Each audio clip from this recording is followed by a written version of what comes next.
in 3 different categories. Which is really better na sodium ascorbate na vitamin C? B-Well C or Fern C? Bakit nga ba nasabi C?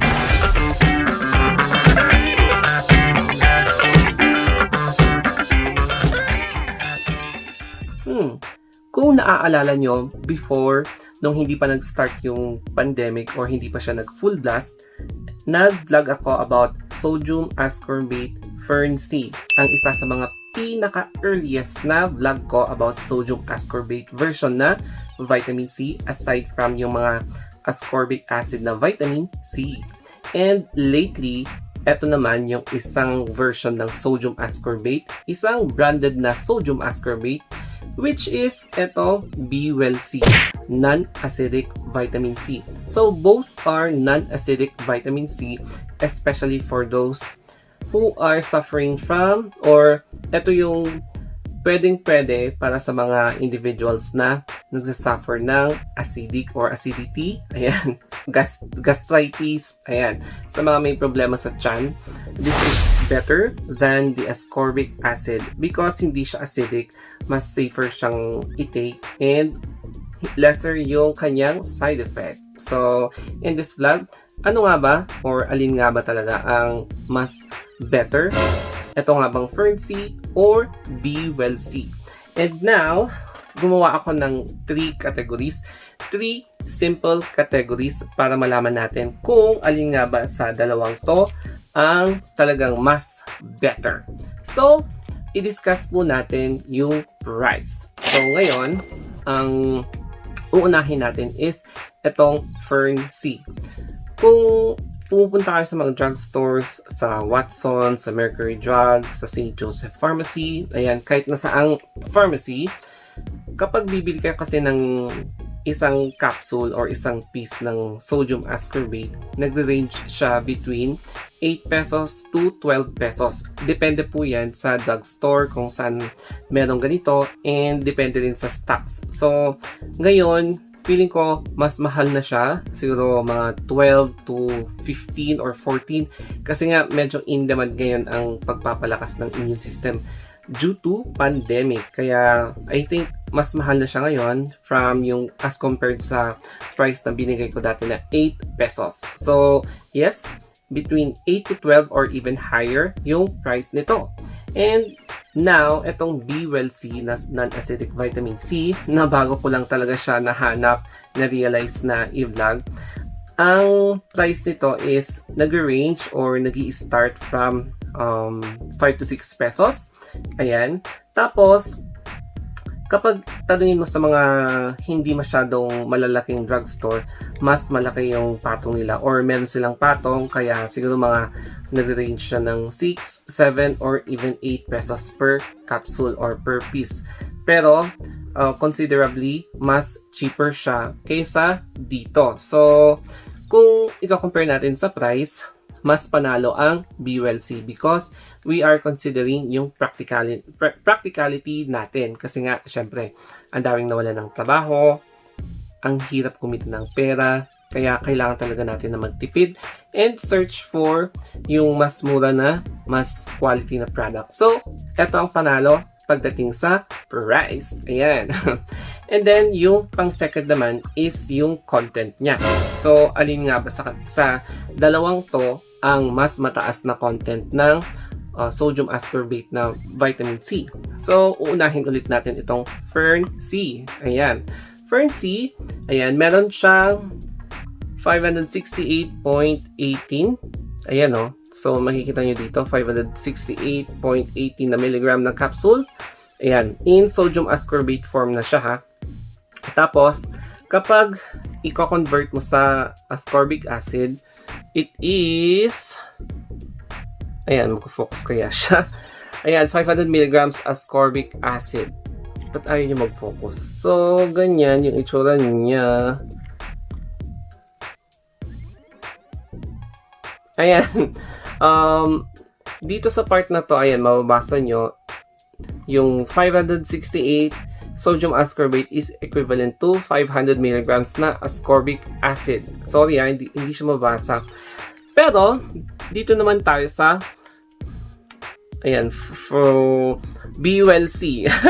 BULC na meron siyang ayan, kung meron siya yung content ng sodium ascorbate niya is 444.5, which is equivalent to 500 milligram na ascorbic acid. So, alin ang mas mataas ang content?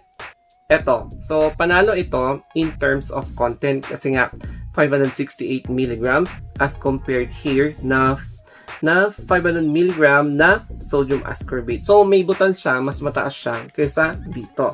Ayan. So, ang panalo pagdating sa content is etong Fern C kaysa sa BULC. Yes, mas mura ito, pero mas mababa ng konti ang content niya ng sodium ascorbate. Pero it is still considerably na malakas or potent para palakasin yung immune system. O, diba? So, eto ang panalo versus BULC. And then, pagdating naman sa, ayan, syempre, related ito sa practicality natin. So, yung freebie. So, meron bang freebie kapag bibili ka ng Fern C or BULC? Ayan. So, eto kasi, kapag bibili ka ng Fern C na ganito or yung per tens lang siya. Wala siyang extra or wala siyang additional na capsule na free. Pero, pagdating naman dito, kapag bibili ka ng, syempre, dito sa may mas konti or per mat, yung pieces niya is 10 pieces. Ito kasi 30 pieces yung kinuha ko. Pero, meron din ganito na 10 pieces na Fern C. Yun nga lang, wala siyang freebie dito. Pero ito, meron siyang free na plus 2. So, wait, hanapin natin yung plus 2. Ayan. Ayan pala. Ito, 10 plus 2 promo pack. So, naka-promo pack siya. Kaya, mas marami siya, 12, as compared kapag 10s na bibiliin mo yung Fern C na 10 lang. Kaya, panalo ito pagdating sa freebie. O, diba? And now, let's make a tally. So, in terms of price, yung price is mas mura. Mas mura talaga to in terms of price. Kaya, meron siyang 1 point, 0 points. Pagdating naman sa content, meron siyang, ito yung may point, and it's a tie. O, diba? And then, pagdating naman sa freebie, syempre, ito ang mas marami. Kaya, ito ang mas panalo kaysa ito pagdating sa freebie. And speaking of practicality, yes, mas panalo ang BULC. Kasi nga, kung i-compare mo yung content, kahit na sabihin natin mas marami dito, konti lang naman yung lamang nito eh. Parang, ito, 568. Ito is, ayan, 500. So, meron siyang butal na 68. Ito, 500 lang. Kaya, okay din lang naman. Same din. And, parehas silang nakakapagpalakas ng immune system sa katawan natin. O, diba? And, saan nga ba ito mabibili? Once again, pwede nyo mabili sa drugstore, sa Watsons, sa Mercury Drug.